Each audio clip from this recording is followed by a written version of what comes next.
Good morning મિત્રો, તમારું હાર્દિક સ્વાગત છે મારી યુટ્યુબ ચેનલ એમડી એકેડમીમાં મિત્રો. તો મિત્રો આજે આપણે વાત કરવાની છે કે 11 નવેમ્બર 2024ના કરંટ અફેર વિશે મિત્રો.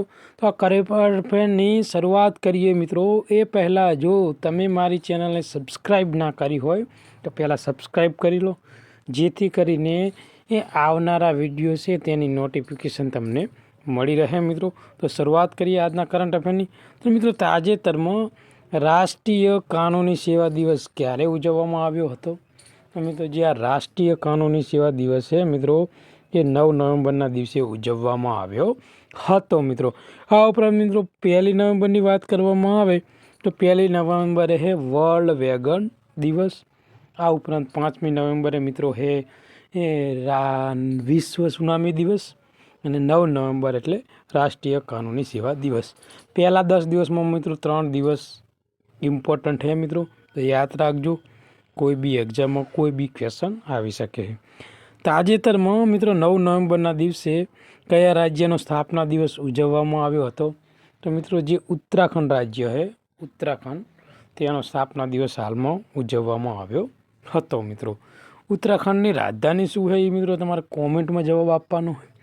અને મિત્રો વાત કરવામાં આવે ઉત્તરાખંડના સીએમ તો હે પુષ્કરસિંહ ધામી, અને મિત્રો તેના ગવર્નર હે ગુરમીત સિંહ. કોણ હે?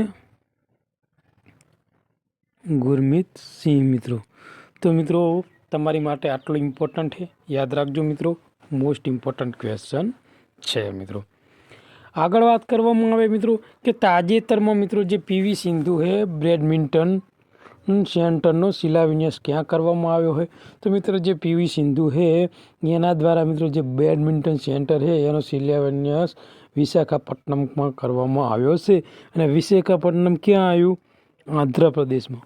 ક્યાં આવ્યું છે? આંધ્રપ્રદેશમાં. આંધ્રપ્રદેશની રાજધાની શું મિત્રો? અમરાવતી. અને એના સીએમ કોણ છે? એન ચંદ્રબાબુ નાયડુ. અને તેના ગવર્નરની વાત કરવામાં આવે તો સૈયદ અબ્દુલ નજીર. કોણ? સૈયદ અબ્દુલ નજીર મિત્રો. તો યાદ રાખજો મિત્રો, મોસ્ટ ઇમ્પોર્ટન્ટ ક્વેશ્ચન છે. આ ઉપરાંત મિત્રો પીવી સિંધુની વાત કરવામાં આવે તો મેં હાલમાં જે ઇન્ડિયાનું જે ઓલિમ્પિક કમિશન છે મિત્રો, એસોસિએશન, ઇન્ડિયન ઓલિમ્પિક એસોસિએશન, એના અધ્યક્ષ હાલ કોણ છે? પીવી સિંધુ છે. ઓકે મિત્રો. અને જે ઇન્ડિયન ઓલિમ્પિક એસોસિએશન છે મિત્રો એની સ્થાપના વર્ષ 1927માં કરવામાં આવી હતી મિત્રો. તો મિત્રો યાદ રાખજો, મોસ્ટ ઇમ્પોર્ટન્ટ ક્વેશ્ચન છે આવનારી એએમસીની એક્ઝામને લઈને.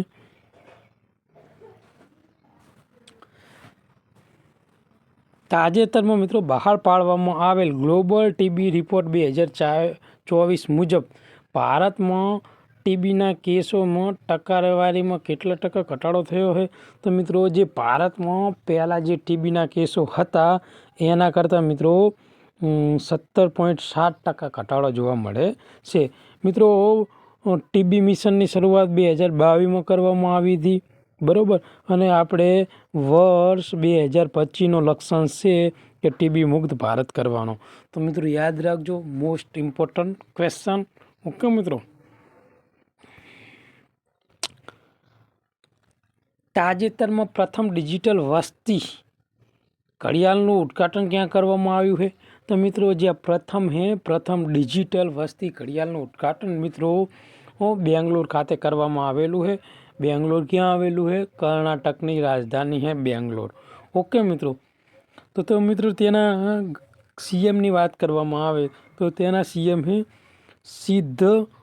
સિદ્ધારમૈયા. ઓકે મિત્રો. તો યાદ રાખજો તેના સીએમ કોણ છે. ઓકે મિત્રો. તાજેતરમાં વૈશ્વિક બાયોફ્યુઅલ એરલાઇન્સ સચિવાલય માટે યજમાન દેશ કરાર પર કોણે હસ્તાક્ષર કર્યા છે? તો મિત્રો ભારતે આની પર હસ્તાક્ષર કર્યા છે. ઓકે મિત્રો. વૈશ્વિક બાયોફ્યુઅલ એરલાઇન્સ સચિવાલયના. ઓકે મિત્રો.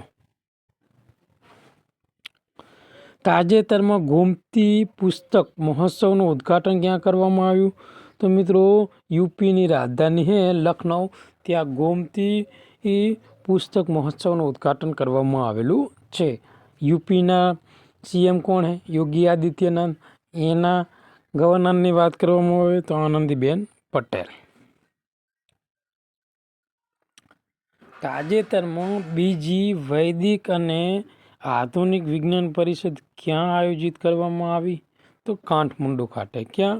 કાઠમંડુ ખાતે મિત્રો. ઓકે મિત્રો, તો યાદ રાખજો મિત્રો, ક્યાં કરવામાં આવી છે? કાઠમંડુ ખાતે. મોસ્ટ ઇમ્પોર્ટન્ટ ક્વેશ્ચન છે. આગળ વાત કરવામાં આવે કે તાજેતરમાં માનવ અધિકાર પંચના તમામ સભ્યોએ ક્યાં રાજીનામું આપ્યું? તો મિત્રો બાંગ્લાદેશમાં. ક્યાં? બાંગ્લાદેશમાં રાજીનામું આપ્યું છે મિત્રો. તાજેતરમાં 67માં ગેમી પુરસ્કાર માટે કોને નામાંકિત કરવામાં આવ્યા છે? તો મિત્રો જે રિકી કેજ અને અનુષ્કા શંકરને મિત્રો નામાંકન કરવામાં આવ્યા છે મિત્રો. તો યાદ રાખજો, મોસ્ટ ઇમ્પોર્ટન્ટ છે મિત્રો ગેમી પુરસ્કાર. ઓકે,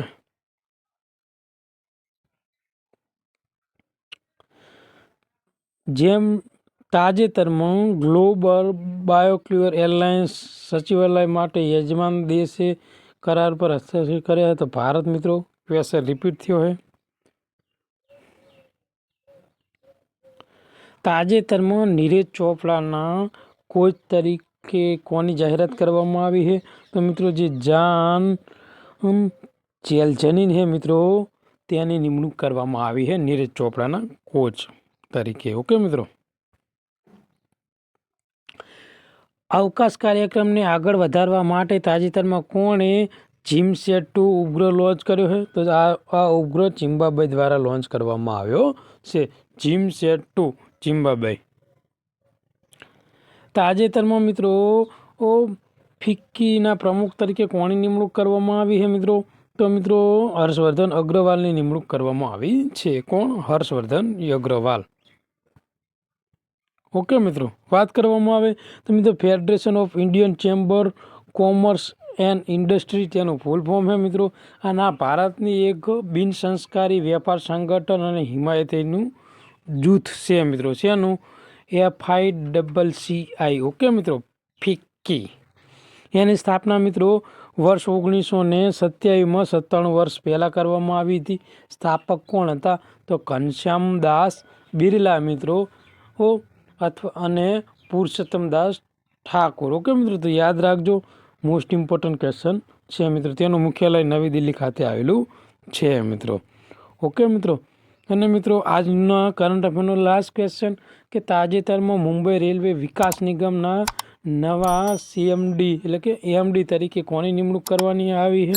તો મિત્રો જે એ વિલાસ સોપન વાડેકર છે મિત્રો, એમની નિમણૂક કરવામાં આવેલી છે મિત્રો. તો મિત્રો આજનું કરંટ અફેર અહીંયા પૂરું કરીએ છીએ. જો આ વિડીયો તમને ગમ્યો હોય તો લાઈક કરો, સબસ્ક્રાઈબ કરો અને તમારા બીજા મિત્રો સુધી શેર કરો, જેથી આ કરંટ અફેરનો લાભ એ લોકો લઈ શકે મિત્રો. થેન્ક યુ, ધન્યવાદ.